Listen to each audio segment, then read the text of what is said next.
Assalamualaikum warahmatullahi wabarakatuh.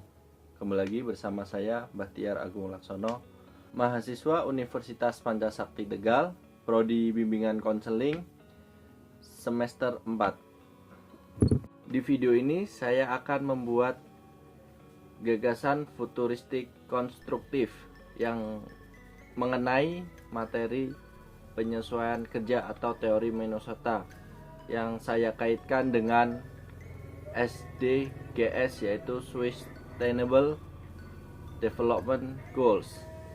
Di dalam SDGs sendiri terdapat 17 tujuan, tetapi saya hanya memilih salah satu saja, yaitu nomor 8 mengenai pekerjaan yang layak dan pertumbuhan ekonomi. Nah, mengapa saya mengambil teori penyesuaian kerja atau teori Minnesota?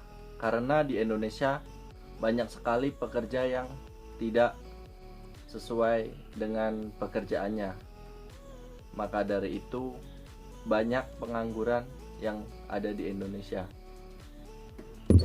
Apalagi para lulusan SMK, ia tidak bekerja sesuai dengan bidangnya.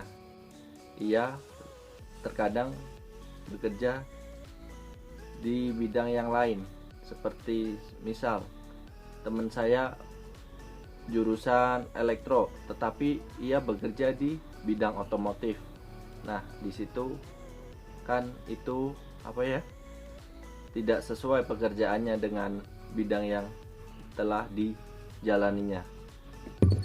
Dan menurut Badan Pusat Statistik menyatakan bahwa sekolah menengah kejuruan mendominasi jumlah pengangguran di Indonesia, yang mencapai angka 6,8 juta pada Februari 2020. Salah satu faktor yang menyebabkan para lulusan SMK ini banyak yang menganggur yaitu kurangnya informasi pekerjaan atau job. Apalagi di saat pandemi seperti ini, mereka tidak tahu atau bingung bagaimana cara mendaftar dan di mana tempat mendaftarnya, karena minimnya informasi yang diberikan dari pihak sekolahan atau BKK yang ada di sekolahannya. Sini saya juga menampilkan grafik pertumbuhan ekonomi mulai dari tahun 2013 sampai tahun 2020. Nah, pada tahun ini Indonesia pertumbuhan ekonominya hanya 4,80% saja di tahun ini. Berarti kita mengalami penurunan ekonomi di tahun ini yang mungkin diakibatkan karena pandemi COVID-19 ini. Untuk itu, saya mempunyai ide untuk membuat aplikasi, yaitu aplikasi Better Jobs.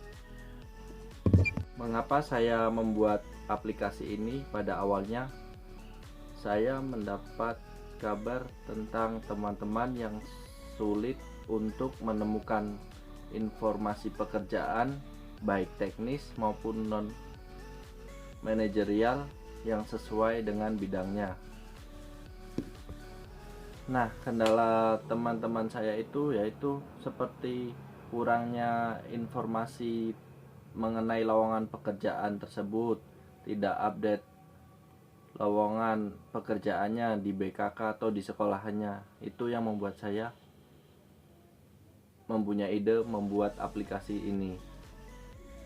Nah, nantinya di dalam aplikasi ini seluruh BKK yang ada di Indonesia dapat mengupdate lowongan pekerjaan, sehingga para pencari kerja itu tidak sulit untuk mengupdate informasi tentang lowongan pekerjaan tersebut.